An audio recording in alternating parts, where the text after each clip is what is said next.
Okay, so what is up, yo guys? It's your girl Maeia. We're back again with another YouTube video, and for today's video, as you guys can see from the title down below, I will be answering questions both from Instagram and Facebook. So I actually posted sa aking Instagram story, sa aking Facebook story, and sa Facebook feed ko, asking people if may gusto silang itanong sa akin for a year-end video. So I actually just finished shooting another video with this look. Yeah, that's why we're on a full face makeup right now.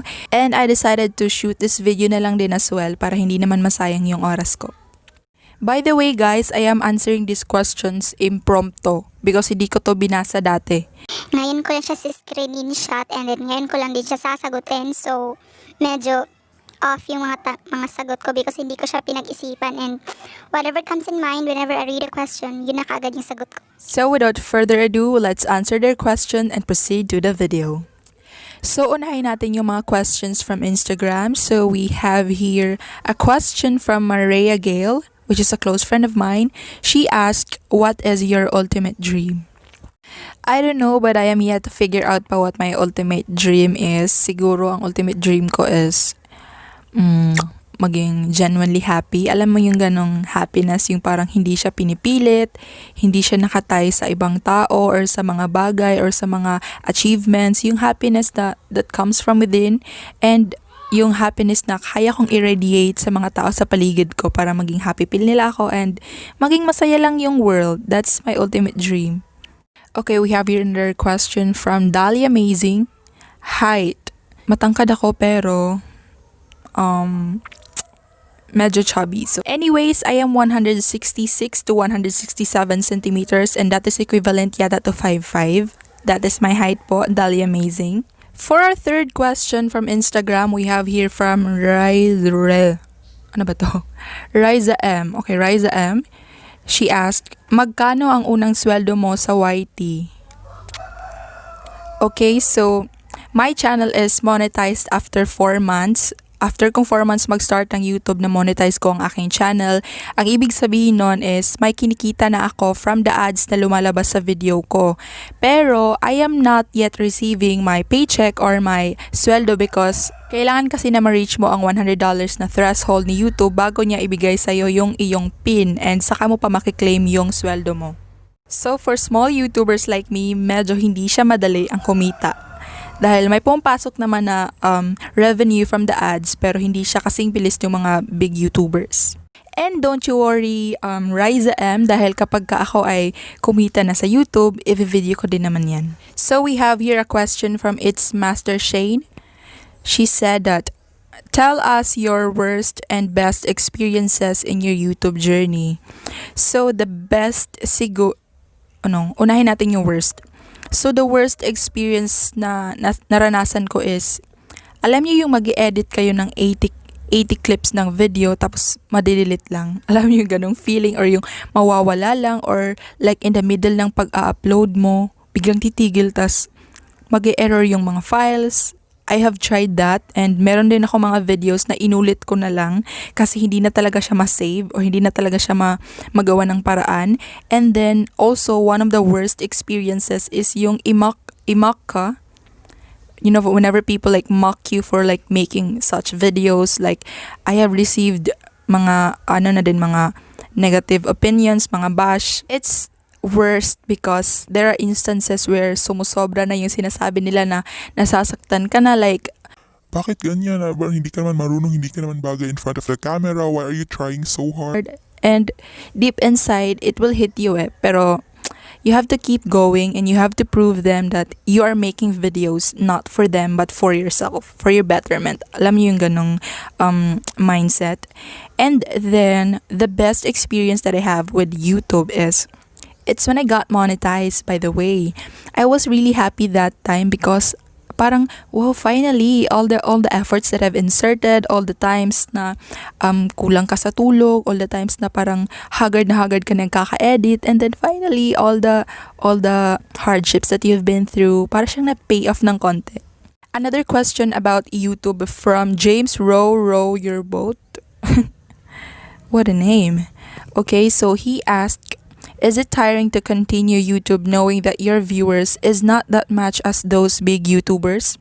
So, kung nakakapagod ba, the answer is yes because marami din naman akong responsibilities, estudyante din ako, anak din ako, so hindi lang naman nagre-revolve around YouTube yung buhay ko.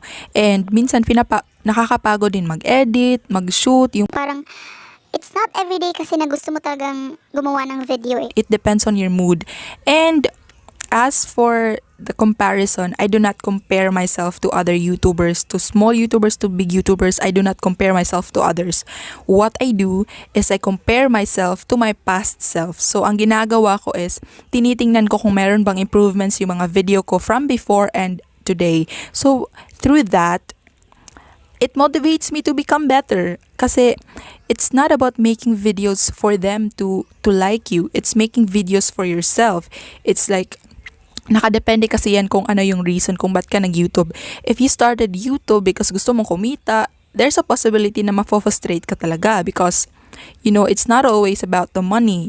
It's about the passion. It's about making videos to make yourself happy. Yeah. And personally, the reason why I started YouTube is because I wanted to make a documentation of all the paper crafts I've been doing for quarantine. And then later ko na na-realize that I will be able to earn money pala from it. So, I pursued it. And then, yeah, we're monetized now.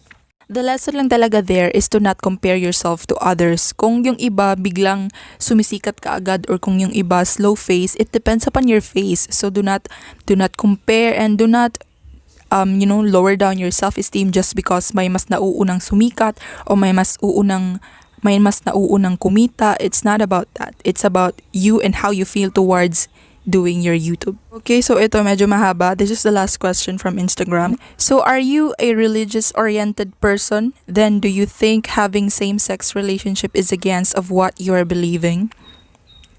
For the first question, I am not a religious person at all. For the second question, if I think having same-sex relationship is against of what I believe in, I am not against same-sex relationship. I am for it because, love wins. It's not about the gender of the person. It's about the love you feel towards that person. And One thing I am against with maybe or I do not agree that much with is same-sex marriage. But for the same-sex relationship, I am not against that one. I hope to not be bashed with my answer, but living life is more than just pleasing the society. It's no matter the gender, no matter the age, for me, love wins. Okay, I'll end there. So let us proceed with the questions I got from my messenger or from my Facebook story. So 2 of them replied, and the first question that we'll be talking about is from Maria Bernadette. Okay, so she asked, what age did you start making DIYs? So as far as I remember, I grew up being exposed to DIY stuffs. Nag-start ako mag-DIY, bata pa lang ako, exposed na ako because yung lolo ko super hilig niya sa DIY and yung lola ko naman is nagtatahi. So by watching them, I get to learn from them na din. When I was in elementary kasi, whenever I do projects is hindi ako naghihingi ng tulong sa mama ko. I don't do that. Ako talaga yung gumagawa first hand nung mga projects ko when I was still in elementary.